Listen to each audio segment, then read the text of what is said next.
Well, good afternoon, everybody. My name is Mike Dennis. I'm one of the directors of ShareSoc. Quite a few of you already know that, of course. I'll be chairing today's meeting, and I'll mention why in a minute for those of you who are wondering why I'm standing here. With me in attendance today, I do have quite a few of my fellow directors for support.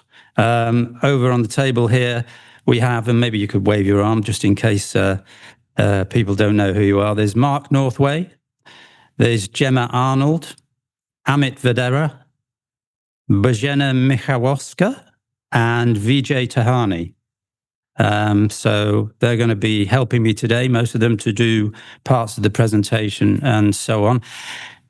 Online, so not actually in the room, but online today are David Stredder, Ram Sachdev, and Mark Bentley. So we're almost a full board, except for Heather.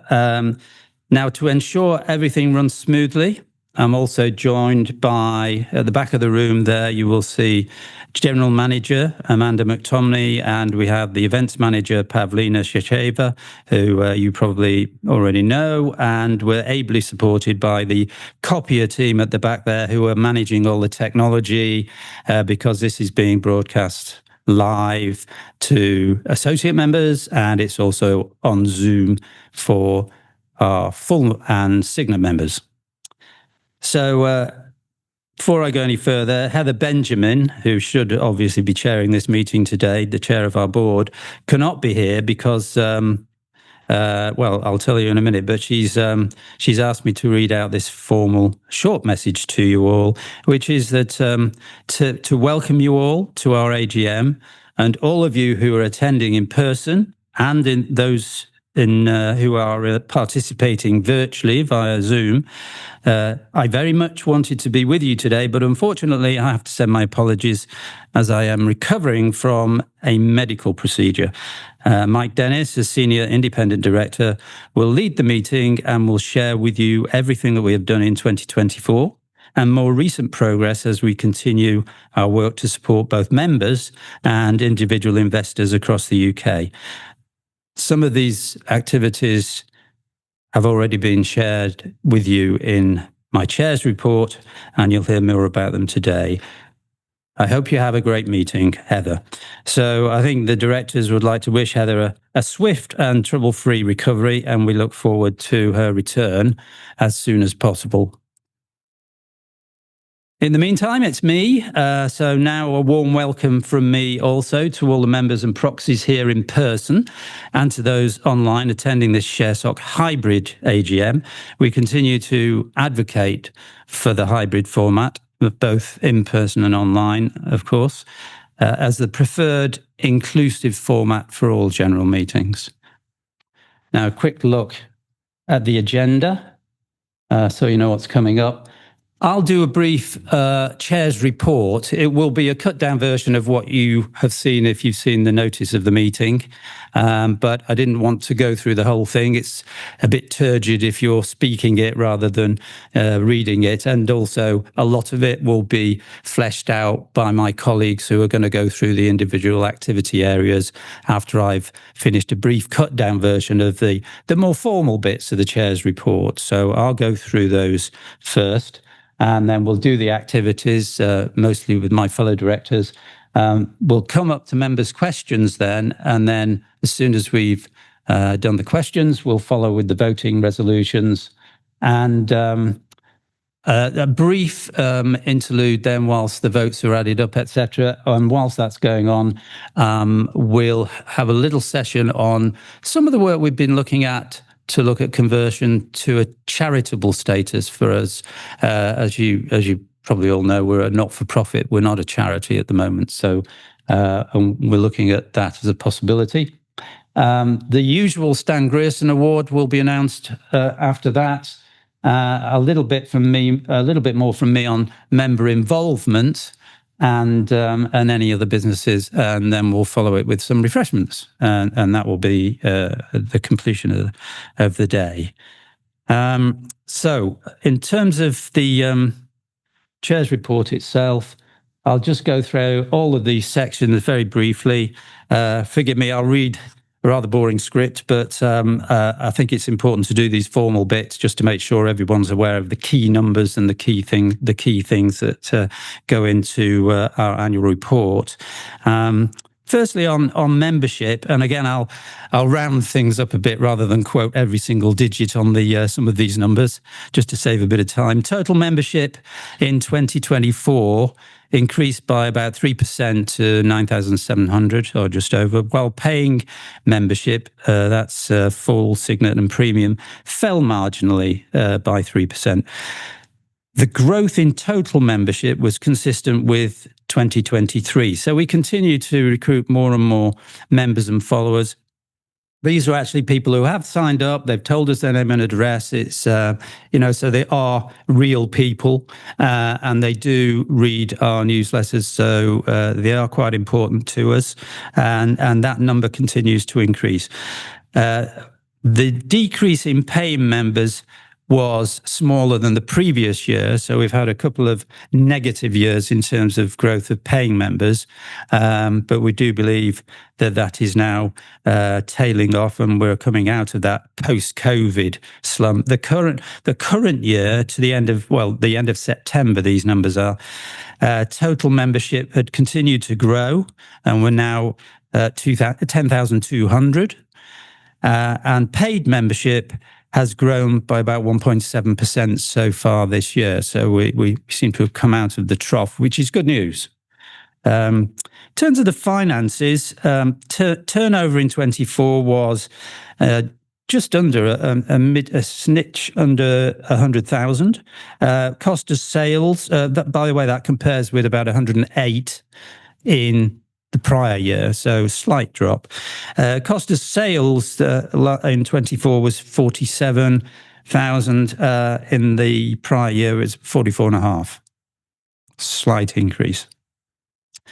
Administrative costs for 24 increased slightly to 94,000, up from just under 93,000 the prior year. So very small increase. So your society reported a deficit for 24 of 39,000. And the deficit for 23 was 27,000. Reserves at the end of the year stood at just under 32,000. At the year end in 23, it stood at 71,000. Some of you could probably have worked that out before I got there. During 24, ShareSoc employed 3 staff members, led by our general manager, Amanda McTomney, to handle all the membership inquiries and so on, the events, the online services, administration, accounting matters, marketing, and so on. The contract staff we used to expand our resources where necessary. Now, the directors are very conscious that we cannot continue to burn money every month. It was a conscious decision to do so over the last 2 years, and that the society's outgoings therefore have exceeded subscriptions and other revenues. The board regularly reviews expenses with a view to identifying potential cost efficiencies, while mindful of the need to continue to deliver a range of valuable services to members and to the broader investor community. Now, I'm pleased to say that the financial review process we've been going through has identified initiatives which have narrowed the deficit in 25 considerably, and which will ensure that we maintain a reasonably prudent level of reserves going through 2026. We've already considered the budget for next year. So hopefully you should have no worries that we're going to run out of cash at all. Now, I'd like to turn to directors and our patron at this point. During 24, those of you remember, we had a newly enhanced board with some very fresh faces on board, including our new chair. And we've worked together throughout that year and towards the end of the year to develop and update our strategy, which has helped inform our priorities for the back end of 24 and through into 25. And I'm very grateful on behalf of Heather for the support that they've given the team and the rest of the organisation. And the only sort of dark spot on that on the horizon was that Elliot Hughes, who was one of the new recruits last year, he had to leave for personal reasons in the beginning of 25, and we wish him all the best in the future. So unfortunately, we didn't keep the full complement. The directors, as we've said many times, bring an invaluable mix of professional investing and broader financial experience, and they work very hard to promote the interests of individual investors and of ShareSoc, and to provide the member services offered by the society. This involves significant commitment of time and effort on a purely voluntary basis, and I would like to thank, on behalf of Heather, all my fellow directors for their hard work and selfless dedication to the Society's interests throughout the year. And certainly, we couldn't do without any of them. And at this juncture, I would like also to make a special mention of one of our ex-directors and founding chair in 2011, which is Roger Lawson. Some of you who may read his blog will know that he announced recently on his blog site that he's gravely ill. I'm sure I can speak for all of us in the room on behalf of the board that who know Roger, that he is in our thoughts, and we send him and his family our very best wishes. Just moving on to our well-known patron, Lord Lee of Trafford. He continues to be an invaluable influence as patron of ShareSoc. His involvement adds significant gravitas to our campaigning activities, and he provides excellent access to government bodies where we need it. And we're very grateful for his patronage, which we regard as a great honour and a coveted endorsement of our work. Moving on to remuneration, covering the more formal bits again. Under the Articles of the Society, for those of you who are not aware, the directors may be remunerated for their services and for expenses incurred in attending board meetings or otherwise in connection with the services they undertake. During the year ended December 24, a total of £748 was paid to directors for travel expenses. No payments were made to directors for their services as a director. For 2025, the board does not propose to pay any remuneration to the directors for acting as directors. Directors' out-of-pocket expenses will continue to be reimbursed where the chair considers it to be justifiable. In terms of related parties, finally, ShareSoc cooperates with Mello and from time to time, and as you well know, that's a commercial organisation operated by David Stredder. That's the total sum of our related parties. Okay, moving on, I'd like to now. I'd now like to cover the policy area and go through all of the activities that we as a society have been carrying out throughout 2024 on your behalf. Firstly, we'll start with policy representation, regulatory consultations and campaigns. Quite a mouthful, but all of those are managed by our policy committee. The work we do via the policy committee is extremely important and ultimately affects the investing experience of all individuals in the UK, not just ShareSoc members. A lot of this work goes on behind the scenes, and ShareSoc is playing an increasingly important role in ensuring that individuals are treated fairly by the financial services, asset managers and listed companies that they depend upon. I'd like to thank the whole policy committee, led by Mark Northway, for the countless voluntary hours they put into this huge area of work. And now Mark will provide you with a summary of what they have been doing during this period. So over to you, Mark.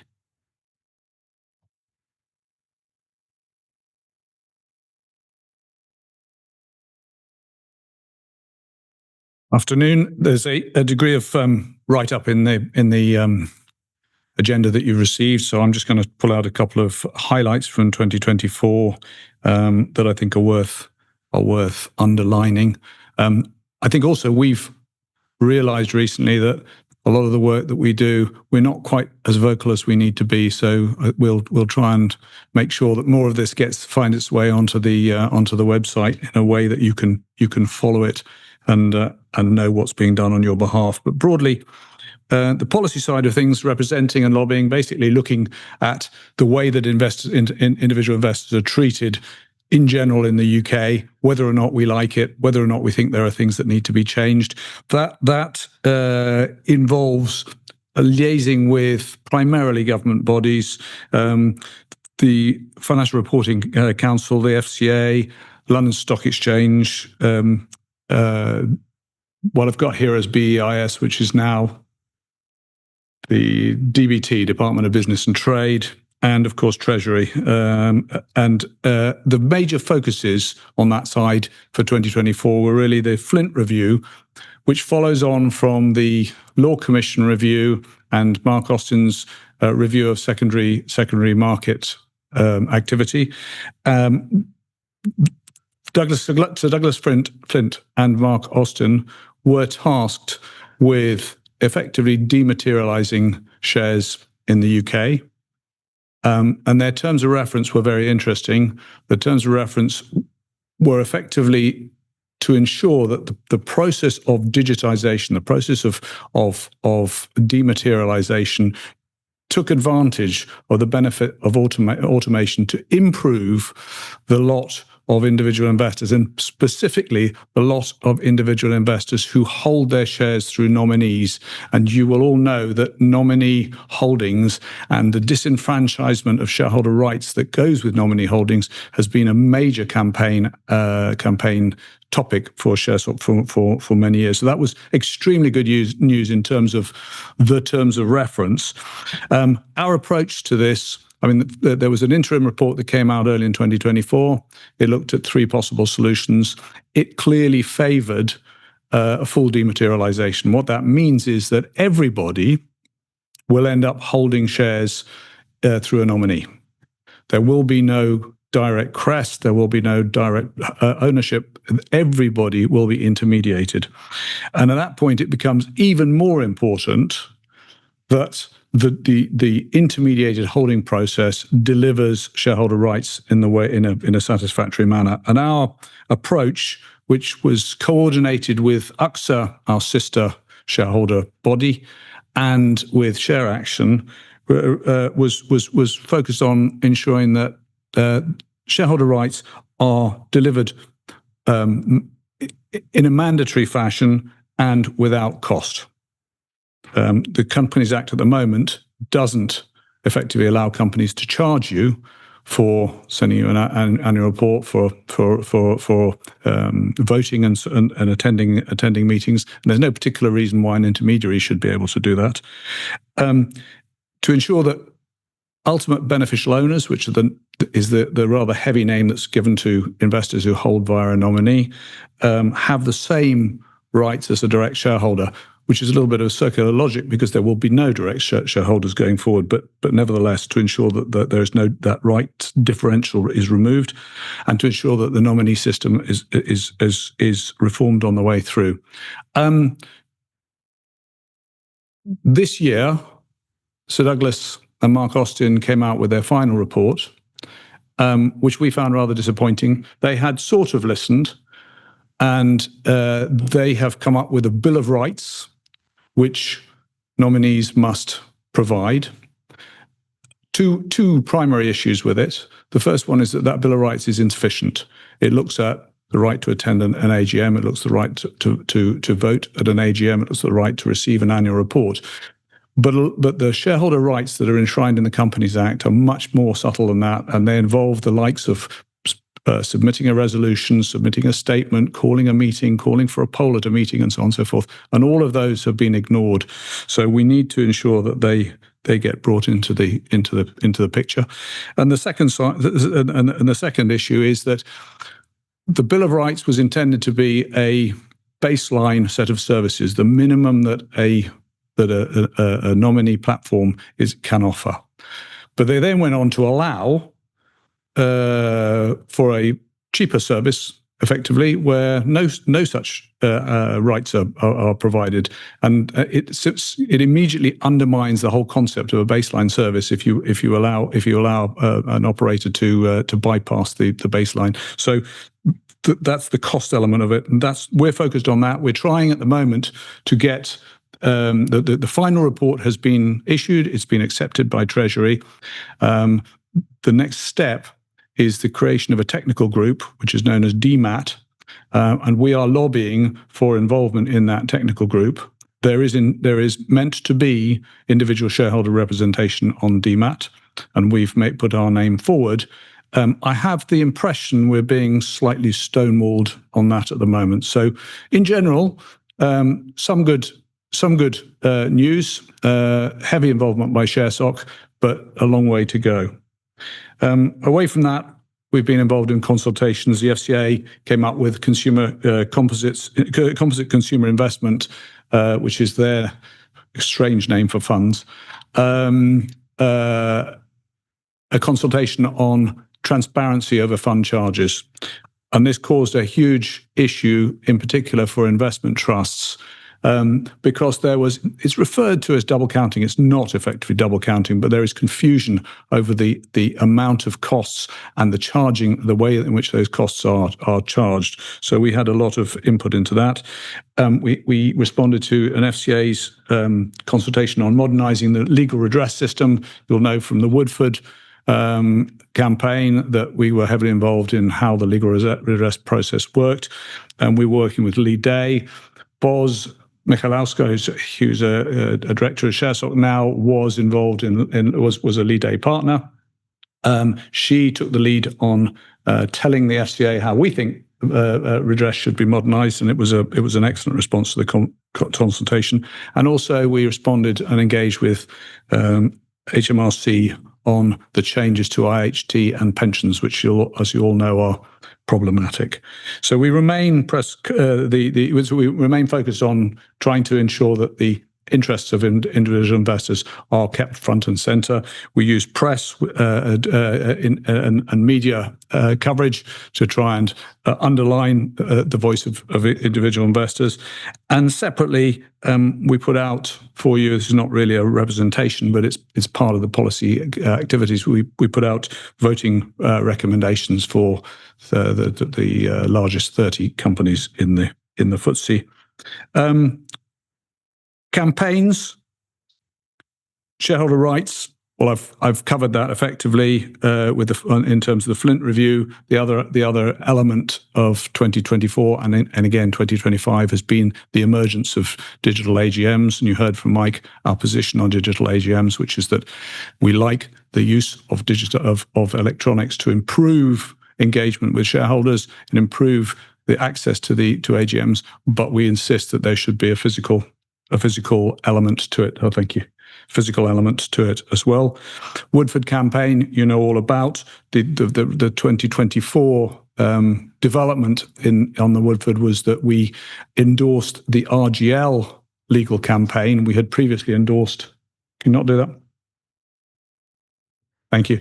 We had previously endorsed the Lee Day campaign, but in 2024, the Lee Day closed its doors, and RGL and effectively the original approach, which was to sue Link Financial Services Limited, was closed off. RGL took up the reins with a legal redress campaign focused on Hargreaves Lansdown, and we endorsed that campaign. Hartley Pensions. I'm going to invite Mark Bentley. I'm a little bit confused as to how Mark is going to be able to talk if there's no speaker. But do we think we can do that? Okay. Can you hear me now? Yes. I didn't hear what you were asking. Please repeat. It's the campaigns. We're running through campaigns, and we're talking about Hartley Pensions. So the question is, do you want to say briefly run us through what's going on at Hartley? Yes. So during 2024, as Mark Northway mentioned, after a lot of pressure, we managed to get the FSCS to agree to fund the cost of the SIP transfers. That was in February 2024, so that should have unlocked the transfer process. In practice, it's happening extremely slowly. There were over 16,000 Hartley clients altogether. Less than 3,000 have so far been transferred, which is now more than 3 years in from Hartley entering administration. And the service that Hartley clients are receiving, responses to queries that they raise, actions required on their SIPs, has been dreadful too. So very recently, we've decided to upgrade the support group into a fully fledged campaign, and we'll be taking actions to put more pressure on UHY, the administrators, and the FCA to get their act together and speed up the transfer process. It's highly involved. There's a lot of legal matters concerned, but we have some thoughts and are putting together a steering group for the campaign, including Hartley clients, so that we can be effective in increasing the pressure. Thank you very much. That's 2024, rolling into 2025. We spent a lot of time on the cyber capital attacks on investment trusts, working with the AIC. And more recently, we've had a focus, which you will have picked up if you read the last newsletter, but it continues on what I call coercive takeovers and delistings, where effectively shareholders are being forced out of companies at a point where in many cases those companies are potential laden but sitting at a low ebb in terms of share price. And we don't think the rules are working correctly to protect the rights of minority investors in some of those situations. And the other activity that the policy committee undertakes, along with other directors, which isn't written down here, but I should mention, is responding to member inquiries. There's quite a lot of low-level communication with members who have specific issues that need either a letter to a company or some degree of airing publicly, or simply a chat with the director to try and figure out a way forward. That's policies and campaigns. Thank you very much. Thank you, Mark. Just before Gemma comes along, I just wanted to say the next section is going to cover most of our member services that we operate, which are primarily aimed at the membership base, but do have a wider application, and particularly, say, in terms of financial education. And tonight's tonight's hybrid, if you're going to tonight's hybrid seminar, and I hope many of you will, that's pretty typical of the kind of things that we do. So we've got two companies there. We've got an analyst from Edison talking about the healthcare market and so on. All of that takes time. The planning, the preparation, the promotion, the delivery of these services occupies much of the core team's time. And I would like to thank everyone involved in this particular activity, which again goes as Amanda and Pavlina at the back of the room. There's Sandra Falvey in the office. Bill Fortner-Corbett, when it comes to the Signet services, who's online today, but essential, and he's done a great job of running the Signet network and all the Signet conveners that work with him on that. So a big thank you to all of them. Otherwise, that service wouldn't exist. So together they keep the whole organisation humming along on a day-to-day basis, whilst directors cry and knife and fork a whole load of other stuff that Mark has just alluded to, and you'll pick up as we go through. Wants to start with Signet because the growth of our Signet network is one of our significant successes in 2024, and it's continuing into 25, as well as opening in different geographies and increasing membership by 30%. Only a little bit. I'm just the warm-up act, okay? Wait for it. We've established additional theme groups. A total of 10 new groups have been created, for example, in 24. And it's a great place to meet members, as Gemma will tell you shortly. None of this would be possible without Bill's efforts and the conveners. So without further ado, over to you, Gemma. Thank you. Good afternoon, everyone. For those of you who don't know me, I'm Gemma Arnold and I represent Signet on the ShareSoc board. So what is Signet? For anyone who hasn't joined Signet yet, let me tell you about us. Signet's mission is to enable individual investors to improve their skills and investment knowledge. We achieve this through regular, informal group meetings with other interested investors. Free discussion and mutual learning are encouraged. Each group can have up to 20 members and is organised by a convener. He or she will typically set the agenda for each meeting. Some groups also have a chair who runs the meeting.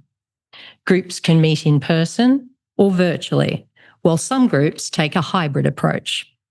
Meetings can be midweek or on weekends, during the day or in the evening. Examples of Signet groups are nationwide virtual groups, which meet on Zoom, locality groups, so they meet in person in specific locations across the UK, or specialist groups. We have specialist groups such as the Dividend Investing Group, the Equity Income Group, the USA Group, the US or UK Small and Mid-Cap Groups, the Technical Analysis in Support of Investing Group, or the Options Trading Group. So there is a time and a format to suit everyone. Anyone interested in joining a group can access on the Signet website a complete list of all Signet groups currently offered and a map with further information on the exact location of all locality groups. The list also indicates whether a group is open to new members or whether you need to join a waiting list. It is my colleague, Sandra Falvey, who keeps this list up to date and who is the friendly voice answering the phone if you ever call into Signet. I would like to thank Sandra for all her hard work because she is the beating heart of Signet. Leadership. I'm presenting to you today because since May 2023, I've represented Signet on the ShareSoc board in a non-executive role as the Signet director. Bill Faulkner Corbett is the head of Signet. He works in an executive role, running Signet, coordinating and appointing conveners, and setting out the strategic vision for Signet. Bill has nearly doubled the Signet membership since taking on the role in May 2023, and he's really energised our organisation. I would like to take this opportunity to thank Bill for all his incredibly hard work that's really paying off. Benefits for members. In addition to the benefit of meeting monthly with like-minded individuals in an open and welcoming environment, one of the key value adds to Signet membership is the Signet newsletter, which is emailed monthly to members and is edited brilliantly by Terry Naldon.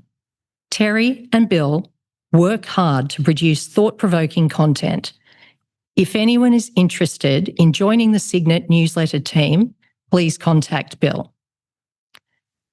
The Signet Challenge, which is reported on in the newsletter, is a competition that all groups are encouraged to enter, and more than ever before entered the 2024 competition.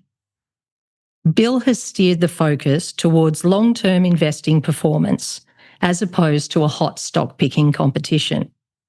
We are very grateful to Julian Hermely, who runs the ShareScope portfolios that track the challenge. A big congratulations to Signet Edinburgh, who won the 2024 challenge. Bill has also introduced Signet groups for beginners and intermediate investors. 8 meetings are held over a period of 9 months, with the idea being that members graduate from the beginner group to the intermediate group. Some of the participants have been in their 20s, which is helping to broaden the Signet member age profile. A small number of company visits are organised every year, and they will be listed in the Signet newsletter. Following the reintroduction of after meetings to ShareSoc seminars or webinars, we have introduced follow-up meetings to discuss a company which has given a recent presentation on Investor Meets Company or PI World. These are held 2 weeks after the company presentation so that members who weren't able to watch the presentation in real time can participate. We are always happy to receive recommendations from Signet members on company presentations that you would like us to set up a follow-up event for. So again, please contact Bill to discuss your ideas. Follow-up meetings are open to Signet members, combined members, ShareSoc members, and associate members. Bill holds monthly information meetings, often on Tuesdays from 6:30 to 7 p.m, although times do vary. The first type of monthly meetings are called an introduction to Signet. These are targeted at people who haven't yet joined Signet. This is listed on the weekly events email sent to everyone who is opted into events on their communication preferences and is promoted on social media. An interesting point is that due to the flexibility of the offering of our Signet groups, an increasing number of members are joining more than one group. So if you're interested in joining another group, you can join Bill's Making the Most of Your Signet Membership call, and he can discuss possible options with you. These calls are also targeted at current Signet members who haven't yet joined a group. The calls are also listed on the weekly events email, and a targeted email is sent to members who are on a wait list or who haven't joined a group yet. Membership. 2024 was another great year for Signet. Bill drove a 30% growth in members and added 10 new groups. In the year to date, Bill has added 1 new Signet group per month, and Signet membership has grown by an additional 10 members per month. Converting ShareSoc members to combined membership has been the biggest source of our new Signet members. New groups are also formed when new members offer an idea or suggest a location to run a new group from. We would welcome suggestions for new groups, and we love hearing from anyone who would like to become a convener. Oversubscribed new groups also result in the formation of an additional group. Bill uses the term cloning to describe another process through which new Signet groups are formed. For example, the Henley Group has cloned 3 new groups in Reading, Beaconsfield, and Windsor. For 2025 goals, our aim for the next 12 months is to maintain the impressive growth in member numbers at 10 people per month and to continue adding 1 group every month. In summary, I hope that my report today has reinforced your belief in the value of a Signet membership and how it helps us all to achieve better investment decisions. We hope that many more ShareSoc members will join us to take advantage of this opportunity. Thank you.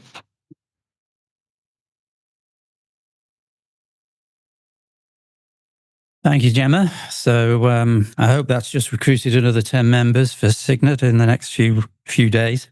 The next area that we wanted to cover in the talk about our member services is the education, the area of education.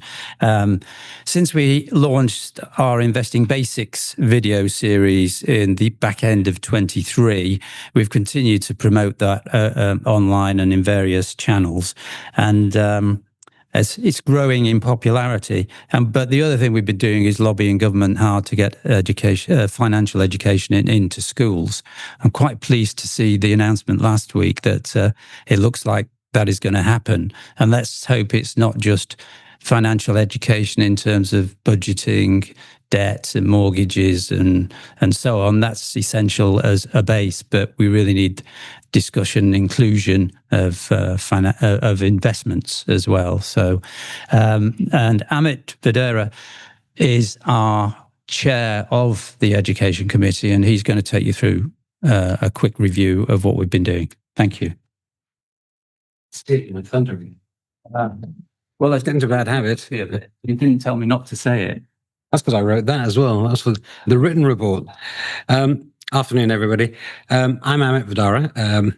For my sins, I do chair the Education Committee. So post-Investing Basics launch at the end of 2023, we did actually reconstitute the team as new directors joined. So both Vijay and Boz, who are at the end of the table, are on the education committee. And we, as an organization, as well as a team, we reviewed what we did. Our two big learnings around Investing Basics was that producing audio-visual content can be quite expensive, and it can also be very resource-intensive. And we did have the support then to fund those videos from Interactive Investor, AJ Bell, IG, Aquis Exchange, but they didn't cover the full cost. We also developed it and started the concept and delivered it from a time when there was virtually no provision of trusted, unbiased audiovisual content to basically a place where everyone was having a go. So you had news sites like Boring Money, who pretty much simultaneously launched something very similar. We had the actual platforms themselves, even though they'd supported us, they were also starting to produce content. The banks were starting to do stuff, but of course they were focusing very much on money skills at a very basic level. But it is a very, very busy space. And one of the things we tried to do with Investing Basics was to try and get it into schools in particular. Now, we actually talked to quite a lot of parties around that. We talked to educational charities, we talked to banks, we talked to platforms. What we found was the charities wanted to do it themselves. They saw it kind of as a way of themselves getting funding and resources and developing content and delivering it in schools. The banks were only focused on the very most basic money skills and bank accounts and interest, and not a lot more, really. They weren't interested in investing education. And the platforms kind of wanted to self-serve and keep control so that their content directed people more about how they might trade more, how they might invest more, but rather than generic education from beginner to expert, etc. So we realized around this time that we very much wanted to gain funding. And we made a few applications to various organizations for grant funding. And the biggest handicap we found was that we were not a charity. And they favor charities far more than not-for-profits, etc. So very much unlike the US. So that actually, we'll come back to that when we talk about potential conversion to charity. So in the meanwhile, we have said, okay, we'll put a lot of resources into looking at the charity aspect. Can we become a charity? But at the same time, we kept pushing Investor Academy. Ramsack Dev did a full review of all the content there. And the realization was the Investor Academy isn't a fully fledged academy, and it's got a lot of holes, a lot of gaps, a lot of things aren't explained, but it is a written reference point rather than an actual academy. It doesn't teach you. You have to take yourself through the process. But we are trying to at least fill the gaps there. And if anyone sees gaps and wishes to write some content, please feel free to submit it. Or if you want to write a blog, we will happily take any blogs or content that anyone wants to submit and potentially put that into the Investor Academy. We also have a vision to be realized of making the Investor Academy basically a one-stop hub for valuable investor content, anything from investment strategies from investment gurus like Warren Buffett or otherwise, to other trusted websites and sources to say, start here, and from here you can go pretty much anywhere and find anything you might need as an investor, whether you're a novice or an expert. So that's pretty much where we are right now. Our plans for 2025 are very much about starting to develop that one-stop hub. Cliff, who many of you will know, has been submitting rather a lot of videos to me recently saying we should get these on the Academy. One or two probably not appropriate, and a couple of others were really brilliant. But it is the sort of resource that I think people would find valuable. Thank you.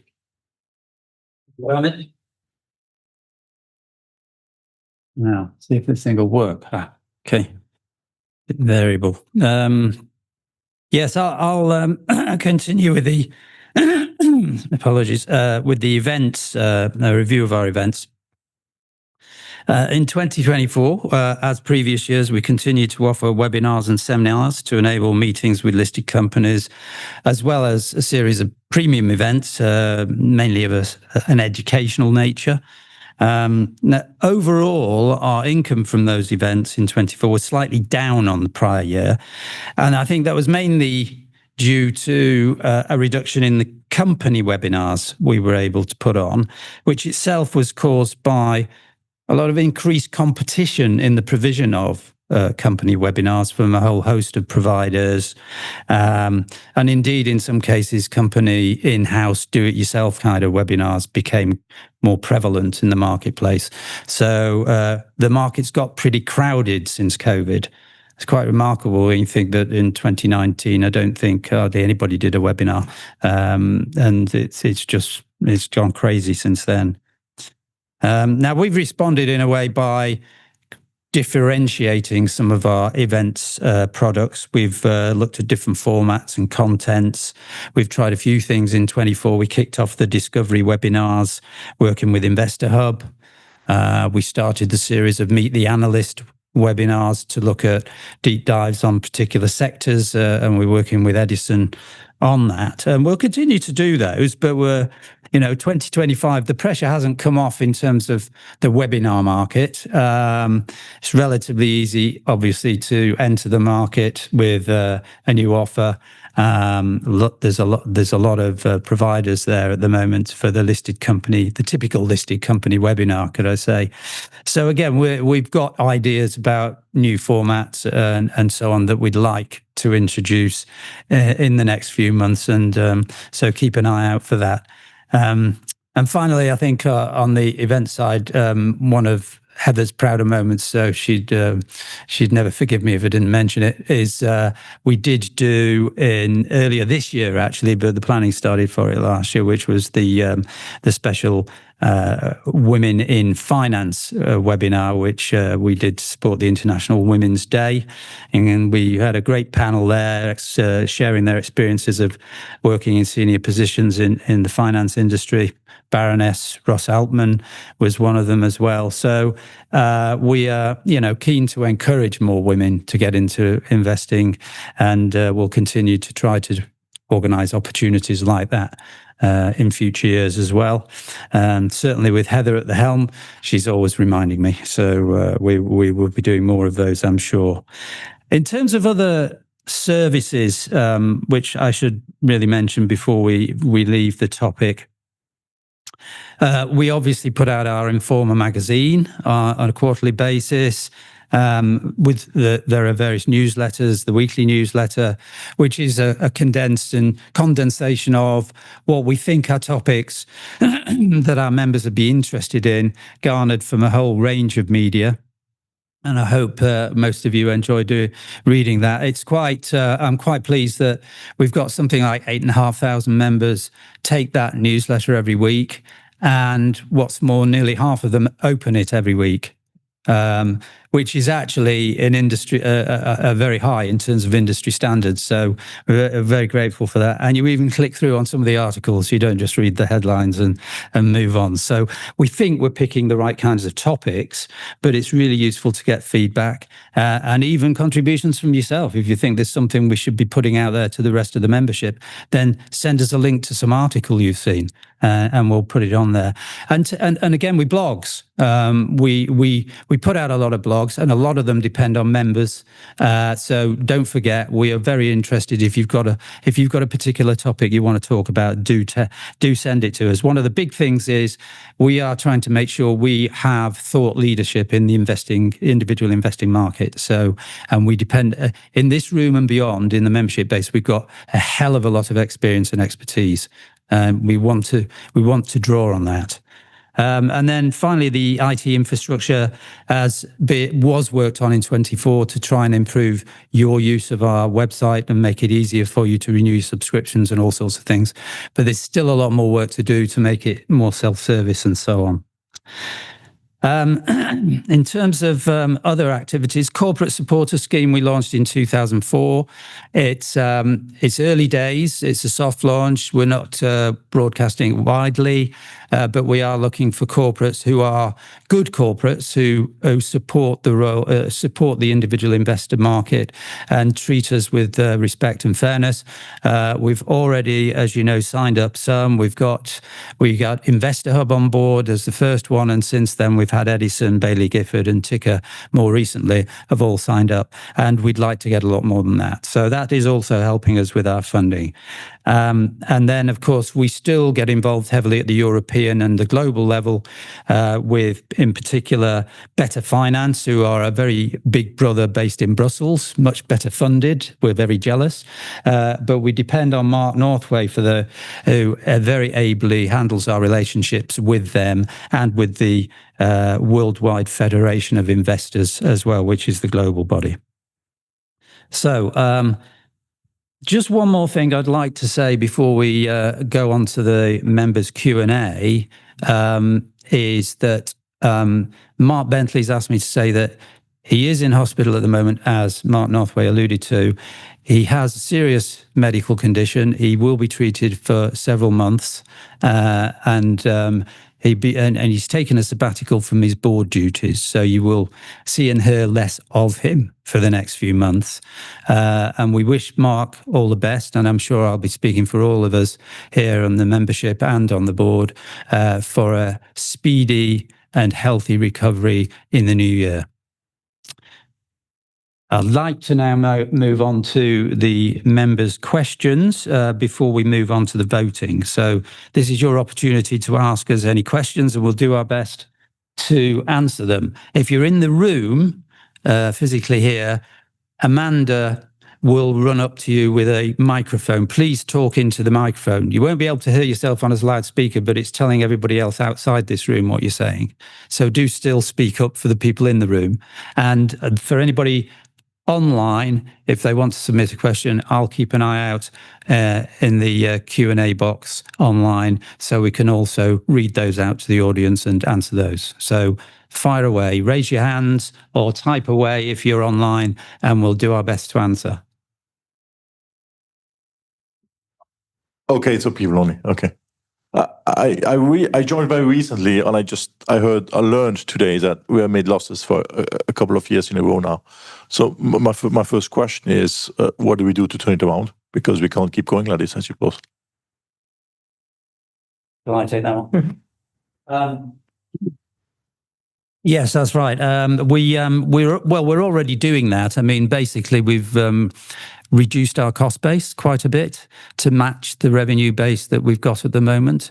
Now, there's only so far we can go with that, and we think we're just about at the point where we can survive on what the income that we've got coming in today. But as you can see, we have plans to make sure that what we really need is more revenue, and that's what we have a plan for going forward, and that's about generating more corporate income for corporate supporterships. It's also about convincing more of our associate members to upgrade to a paying membership category. And as you've heard, the Signet, for example, is going great guns there, and quite a few associates have upgraded to Signet membership, which is fantastic. So we believe we're starting to get some momentum in terms of membership growth. So we do believe we will get some improvement in subscriptions next year. We believe we've got opportunities in the corporate supporter scheme, because that's starting to get some traction as well. So we have enough, and we've got one or two other plans in line as well, which I'm not quite ready to share with you yet. Need more work, but we believe we are stabilised, and we're not going to run out of cash. Out of these 10,400 members we have in ShareSoc, how many of them are actually Signet? Close to 600. 237 plus 337, so 574. Currently, yeah, exactly. We have 574 members. So half, basically. Around half, just under half, yeah. That's good. This might be the first pool where we can increase revenues. Yes. Yeah. Let's hope. Thank you. We're always looking for more revenue, raising ideas. I'm very much interested in this one-stop hub for financial education. What are the things are you covering? Is it investment? Is it sort of mortgages? Is it banking? And what does it comprise of? Do you want to handle that one? Yeah, I can take that one. Essentially, You need the microphone. No, sorry. He needs to do that. On the desk. in terms of financial education, it is literally going to be restricted to investor education. We're not going to go broader. I know, like I said, try and cover a lot more bases in terms of savings and other sorts of financial education, but we are very much focused on that which is most underserved, which is investor education. Everything from where do you start, how do you start, what pitfalls are there, all the way through to the sort of stuff that Signet's now creating groups on, which is options trading, analytics, everything else. So it is literally going to stay in that box. And as a one-stop shop, we are talking about only that which fits within that box. Does that answer your question? The method of communication. Sorry, just wait for the microphone. I mean, how do you communicate sort of this education to people? Is it a Zoom meeting or what kind of thing? It's not a proactive service. So the Investor Academy is a resource, as was Investing Basics. It's a resource. You try and push that content to people. It is not an interactive tutorial type environment. We don't have the resources for that. We don't have the people for that. There are a whole bunch of other people who do similar sorts of things and go into schools, everything from Moneybox to Money Ready. All sorts of people are in quite small ways. So though we're very happy that the government has put financial education, or literacy to be accurate, on the curriculum, it's not until 2028. And those who are on the inside and have been involved with this are actually asking two questions. They're asking, one, why does it have to be in 2028? What takes so long? The resources, secondly, the resources are already there. They have been developed by us, by a whole host of other organizations, the FT Literacy Financial Literacy Campaign. They exist already. They are being deployed. They are being used. So why does it take 3 years to develop a bunch of stuff and train the teachers when the teaching teacher resources are also already in existence? So I think there's going to be. I've already reached out to a couple of people who are very involved in some of those charities to say, how do we coalesce this and actually put pressure on the government to say, do it quicker, do it easier, and leverage what's already there, which has got to be trusted and unbiased and at the right level. But Thank you for your hard work. the ShareSoc Investor Academy already exists and is online. So broadly, it's about that drive is about simply improving and amplifying the content that's already there. If you go looking on the website, you should find a framework for self-study. And I think also, just to add to that, there is already a course run by Signet, which if you don't like reading stuff online and just trying to learn from reading, the other methodology is learn from listening, I guess, is you can join the Signet beginners course and or the intermediate course. So again, we that's another way of learning. Can I just go for one or two of the online ones first, and then I'll come back to you, Lillian. Right, this one's from Danny Wallace online. He said we clearly need more members. Should we advertise in the Investors Chronicle? Well, yeah, I'd love to. We need a bit more money to do that. But what we are doing with Investors Chronicle is we work we've got a good collaborative approach with them. They're happy to put articles that we produce into their magazine from time to time. So we have the opportunity to do that. I think we've done it a couple of times in the last 12 months.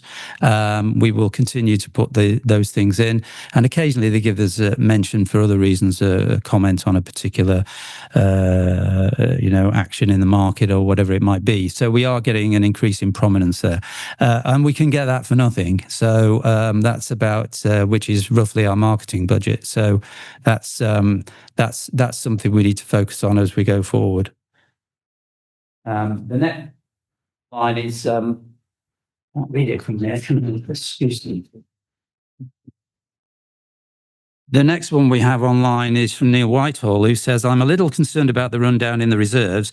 Given the rise in Signet membership and the growth in new groups, is that growth sufficient to halt the rundown in reserves? Is the growth in Signet membership sustainable without further investment in resources? So, Gemma, do you want to? Well, I hope that you found that the presentation that I made was a little bit of an advertisement for members, that we'd love volunteers to get involved and help us to grow. We feel that the amount of growth that we're targeting and we're achieving is sustainable. But obviously, if we had more resources, we would be able to invest more in targeting different forms of marketing. But we're happy with the growth that we're achieving currently. Bill's doing a great job. You could always do with some more help. Yes. Yes. More volunteers. Please help. More conveners would be good. Yes. At the back of the room here. Yeah. With regards to lobbying, how supportive or how much resistance do you get, say, from the government with your projects? And do you think they might be in need of any education about investing? I was going to open with that joke. Unfortunately, education is not about the current government, who desperately needs them. Mark, would you like to handle that one? So we've had a reasonable amount of interaction both before this government came in and whilst it's in place, including with MP Callum Anderson, who's very focused on retail investors. The interesting thing about ShareSoc is that the government and government bodies take it very seriously. They really need to be seen to be talking to, communicating with individual investors, and there are relatively few ways for them to do that. So we do get very good access. As Mike mentioned, that's enhanced by Lord Lee, who can get us into places where we need to. So we find that the door is more open than you might think, particularly when you look at the size of formal membership that we've got. We have always assumed a mantle of looking after the interests of individual investors in the UK writ large, whether or not they are members. And that self-assumed mantle is accepted by the bodies that we speak with. So we have better access than one might anticipate. Doesn't mean they listen. I've got another one online here from Stephen Leonard, who says, please explain the benefits of becoming a charity. Now, I'm going to hold that one, Stephen, because we are going to talk about that after the voting takes place. And none of the votes really impact on the charity debate at this stage. That's for later next year. So if you don't mind, I'll leave that one up there for now. And you may get your answer very shortly. There's another one from Stephen, just very quickly. Many years ago, I completed a course entitled Managing My Investments, created by the True Potential Centre, so you might not need to invent the wheel. Okay, more of a statement than a question, but useful information. Thank you for that, Stephen. Any more questions in the room? No. Can we move to the resolutions? Yep, getting thumbs up. Okay. Now, just a quick instruction on how this happens.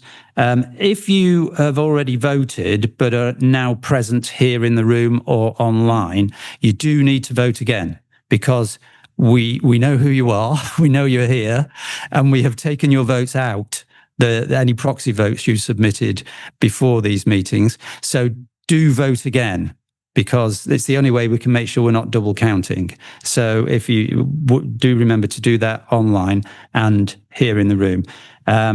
If you're online, you'll get, at every resolution, there'll be an online poll where you can vote for or against or abstain. And obviously the same happens here in the room by raising your hand. So, and Gemma's going to be my glamorous assistant for this one, and she's going to do the counting. So keep your hand up. Don't be shy. Don't sort of just a half maybe when we're not quite sure. I stick your hand up proudly, and then she'll be able to see them. The votes will all be counted and verified by Amanda at the back, and we'll produce a news item confirming the results very, very shortly. So I think that's about it. Any more instructions, Amanda? Can we go? Okay. Let's start with resolution number 1. Okay, this is to receive the report and accounts for the year ended 31st of December 2024.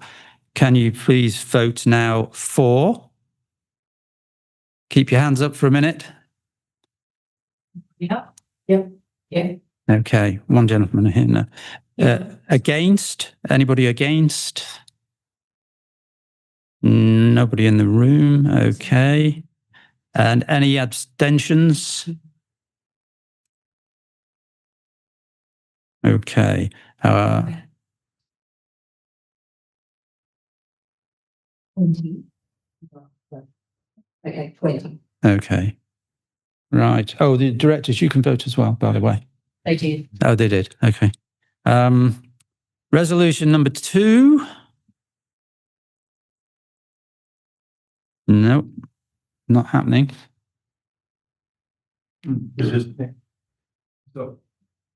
Finally. Yeah.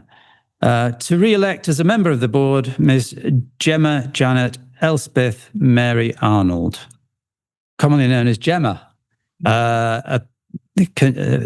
If you vote for, please raise your hand now. Thank you.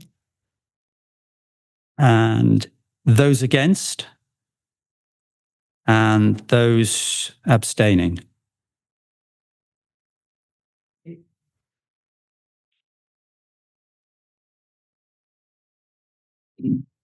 Okay. Oh, now it jumps to. Resolution number 3, to re-elect as a member of the board, Mrs. Heather Virginia Benjamin. Votes for?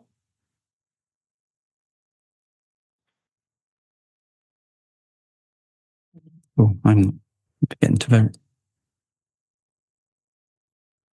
23. Okay, votes against? Any abstentions? Okay, thank you. Right, resolution, come on. Wake up. I think I need a new clicker here. Oh.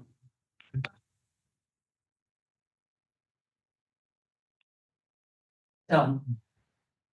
No, yes, we've got to go back to 4. I'm trying to. Tell it. Okay. Right. Okay. I'm not sure I'm in control anymore. I'm not. Okay. Resolution number 4, to re-elect as a member of the board, Mr. Marcus Arthur Bentley.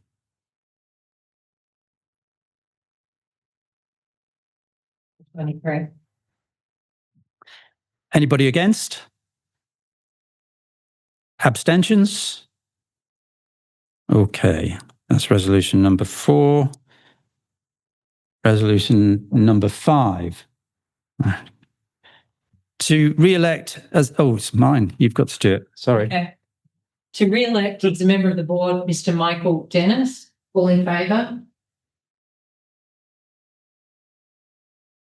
Against? Abstaining? 23. Thank you. Resolution number 6, to re-elect as a member of the board, Ms. Bożena Michałowska. Raise your hand if you're voting for. Right. 23. Yeah. Keep forgetting to raise mine. Any against? Any abstentions? Ooh, okay. Resolution. We move on to resolution number 7, whoever is controlling this, because I'm not anymore. Resolution 7, to re-elect as a member of the board, Mr. Mark Alistair Northway. 23. Against? Abstentions? Okay, thank you. Resolution number 8, to re-elect as a member of the board, Mr. Ram Sajdev. Votes for? You got them? Mm. Against? Abstentions? It's getting easy, isn't it? Yeah. Resolution number 9, to re-elect as a member of the board, Mr. David Stredder.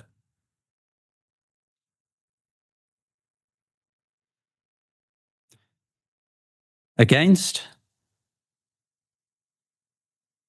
Abstentions? Okay, thank you. Resolution number 10. Here we go. To re-elect as a member of the board, Mr. Vijay Kumar Tahani. For? Against? Abstentions? Okay. Resolution number 11.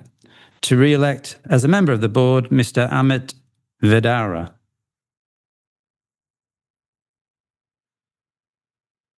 Okay. Against? Abstentions? Okay, thank you. Resolution number 12.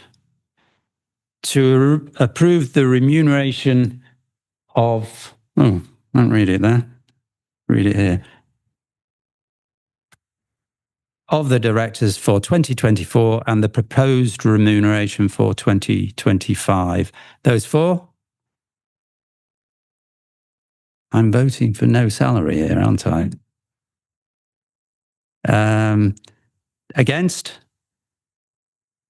Abstentions? Okay, thank you. I think that completes all the resolutions. I'll see if I can move the slides on. Yeah. Okay.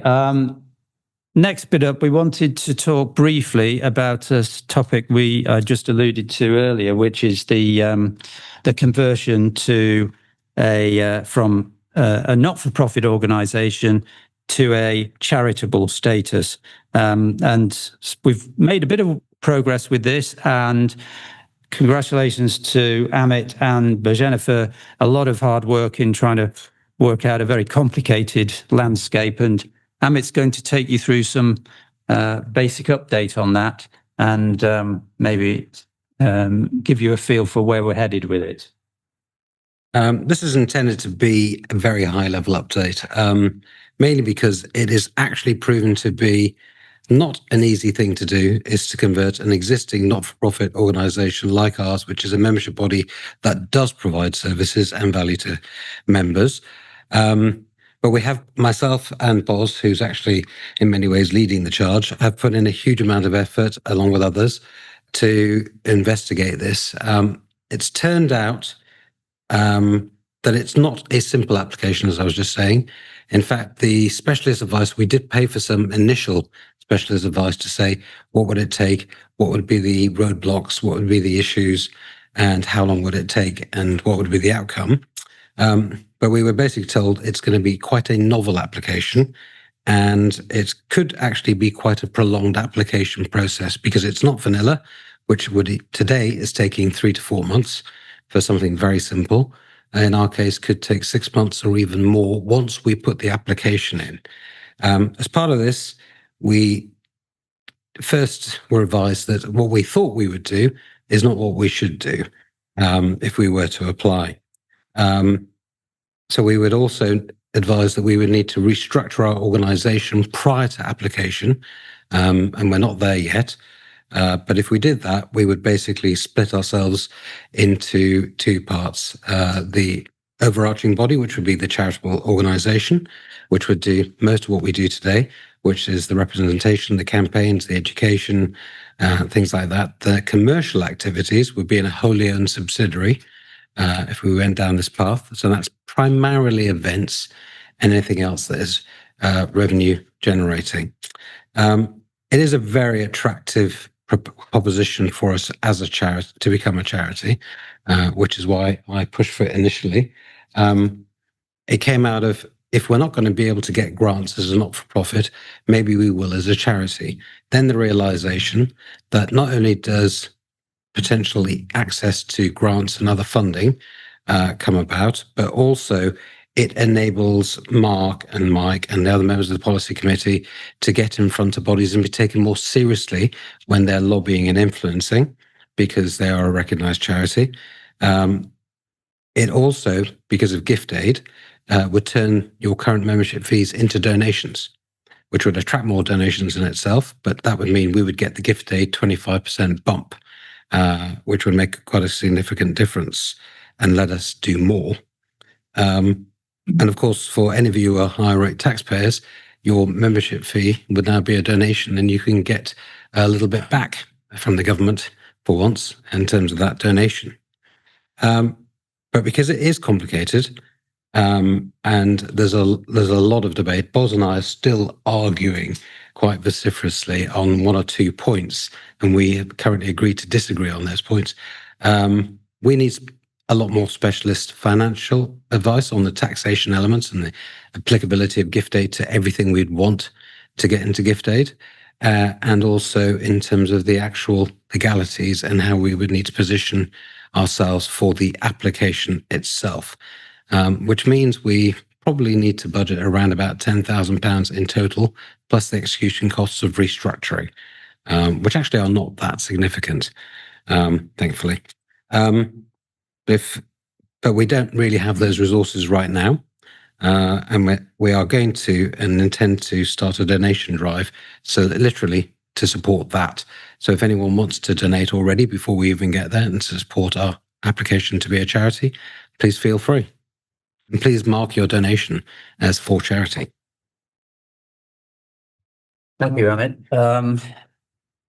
Just one more thing then before we break, because we're getting close to the time for the seminar. So this point in proceedings for the last few years, I or my predecessors doing this, chairing this meeting, will have presented this wonderful trophy here to a member, volunteer, who has made a significant contribution to the work that we do in the previous year. So that's the reason I'm standing up with this today.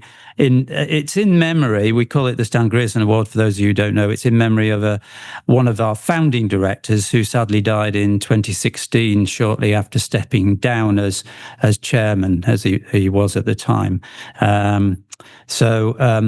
Without further ado, I'm announcing today that the winner for 2024 of the Stan Grierson Award is Paul Greenwood. So, well done.